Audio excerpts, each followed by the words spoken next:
வேதம் வாசிப்போம். தினம் ஒரு அதிகாரம். புதிய ஏற்பாடு. யோவான் எழுதின சுவிசேஷம். அதிகாரம் 1. ஆதியிலே வார்த்தை இருந்தது. அந்த வார்த்தை தேவனிடத்தில் இருந்தது. அந்த வார்த்தை தேவனாயிருந்தது. அவர் ஆதியிலே தேவனோடு இருந்தார். சகலமும் அவர் மூலமாய் உண்டாயிற்று. உண்டானதொன்றும் அவராலேயல்லாமல் உண்டாகவில்லை. அவருக்குள் ஜீவன் இருந்தது. அந்த ஜீவன் மனுஷருக்கு ஒளியாயிருந்தது. அந்த ஒளி இருளிலே பிரகாசிக்கிறது. இருளானது அதை பற்றி கொள்ளவில்லை. தேவனால் அனுப்பப்பட்ட ஒரு மனுஷன் இருந்தான். அவன் பேர் யோவான். அவன் தன்னால் எல்லாரும் விசுவாசிக்கும்படி அந்த ஒளியை குறித்து சாட்சி கொடுக்க சாட்சியாக வந்தான். அவன் அந்த ஒளி அல்ல, அந்த ஒளியை குறித்து சாட்சி கொடுக்க வந்தவனாயிருந்தான். 9. உலகத்திலே வந்து எந்த மனுஷனையும் பிரகாசிப்பிக்கிற ஒளியே அந்த மெய்யான ஒளி. அவர் உலகத்தில் இருந்தார். உலகம் அவர் மூலமாய் உண்டாயிற்று. உலகமோ அவரை அறியவில்லை. அவர் தமக்கு சொந்தமானதிலே வந்தார். அவருக்கு சொந்தமானவர்களோ அவரை ஏற்றுக்கொள்ளவில்லை.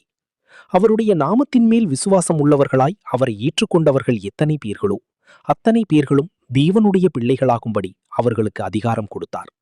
அவர்கள் இரத்தத்தினாலாவது மாம்ச சித்தத்தினாலாவது புருஷனுடைய சித்தத்தினாலாவது பிறவாமல் தேவனாலே பிறந்தவர்கள். அந்த வார்த்தை மாம்சமாகி கிருபையினாலும் சத்தியத்தினாலும் நிறைந்தவராய் நமக்குள்ளே வாசம் பண்ணினார். அவருடைய மகிமையை கண்டோம். அது பிதாவுக்கு ஒரே பேரானவருடைய மகிமைக்கு ஏற்ற மகிமையாகவே இருந்தது. யோவான் அவரை குறித்து சாட்சி கொடுத்து, எனக்கு பின்வருகிறவர் எனக்கு முன்னிருந்தவர், ஆகையால் அவர் என்னிலும் மேன்மையுள்ளவர் என்று நான் சொல்லியிருந்தேனே, அவர் இவர்தான் என்று சத்தமிட்டு கூறினான். அவருடைய பரிபூர்ணத்தினால் நாம் எல்லாரும் கிருபையின் மேல் கிருபை பெற்றோம். எப்படியெனில் நியாயப்பிரமாணம் மோசேயின் மூலமாய் கொடுக்கப்பட்டது, கிருபையும் சத்தியமும் இயேசு கிறிஸ்துவின் மூலமாய் உண்டாயின. தேவனை ஒருவனும் ஒரு காலும் கண்டதில்லை. பிதாவின் மடியிலிருக்கிற ஒரே பேரான குமாரனே அவரை வெளிப்படுத்தினார். எருசலேமிலிருந்து யூதர்கள் ஆசாரியரையும் லேவியரையும் யோவானிடத்தில் அனுப்பி, நீர் யார் என்று கேட்டபொழுது அவன் மறுதலியாமல் அறிக்கையிட்டதுமன்றி, நான் கிறிஸ்து அல்ல என்றும் அறிக்கையிட்டான். அப்பொழுது அவர்கள், பின்ன யார், நீர் எலியாவா என்று கேட்டார்கள். அதற்கு, நான் அவனல்ல என்றான். நீர் தீர்க்கதரிசியானவரா என்று கேட்டார்கள். அதற்கும் அல்ல என்றான். அவர்கள் பின்னும் அவனை நோக்கி, நீர் யார், எங்களை அனுப்பினவர்களுக்கு நாங்கள் உத்தரவு சொல்லும்படிக்கு உம்மை குறித்து என்ன சொல்லுகிறீர் என்று கேட்டார்கள். அதற்கு அவன், கர்த்தருக்கு வழியை செவ்வை பண்ணுங்கள் என்று ஏசாயா தீர்க்கதரிசி சொன்னபடியே நான் வனாந்தரத்திலே கூப்பிடுகிறவனுடைய சத்தமாயிருக்கிறேன் என்றான். அனுப்பப்பட்டவர்கள் பரிசேயராயிருந்தார்கள்.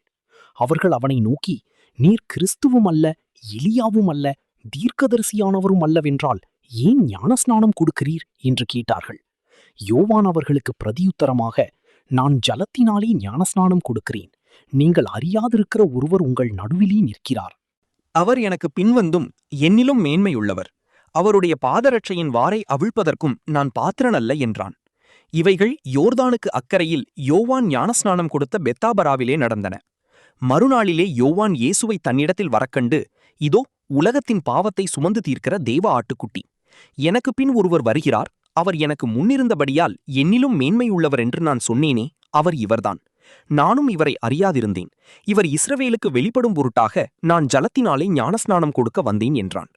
பின்னும் யோவான் சாட்சியாக சொன்னது, ஆவியானவர் புறாவைப் போல வானத்திலிருந்து இறங்கி இவர் மேல் தங்கினதைக் கண்டேன்.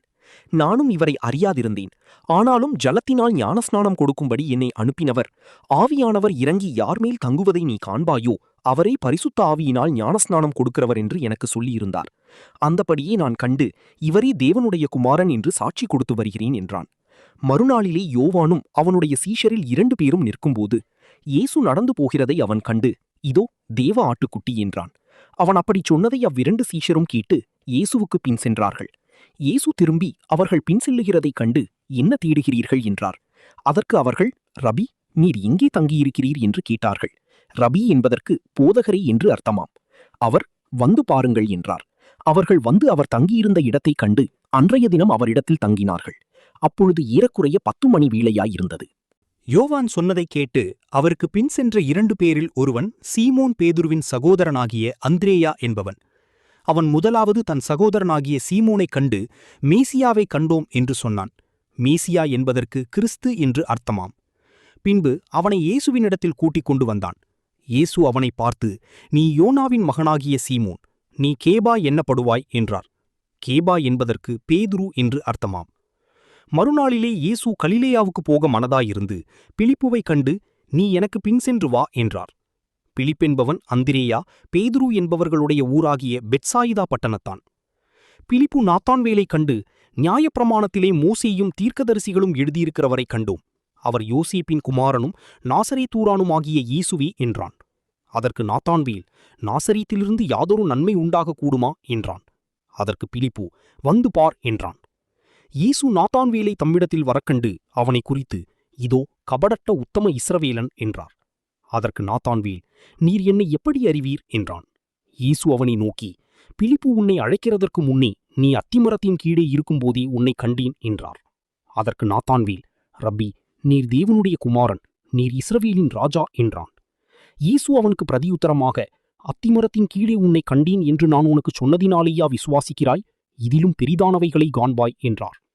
பின்னும் அவர் அவனை நோக்கி, வானம் திறந்திருக்கிறதையும் தேவதூதர்கள் மனுஷகுமாரனிடத்திலிருந்து ஈர்க்கிறதையும் இறங்குகிறதையும் நீங்கள் இதுமுதல் காண்பீர்கள் என்று மெய்யாகவே மெய்யாகவே உங்களுக்குச் சொல்லுகிறேன் என்றார். ஆமீன். கர்த்தருடைய ஆசீர்வாதம் உங்கள் மேலிருப்பதாக. ஆமீன். ஆமீன்.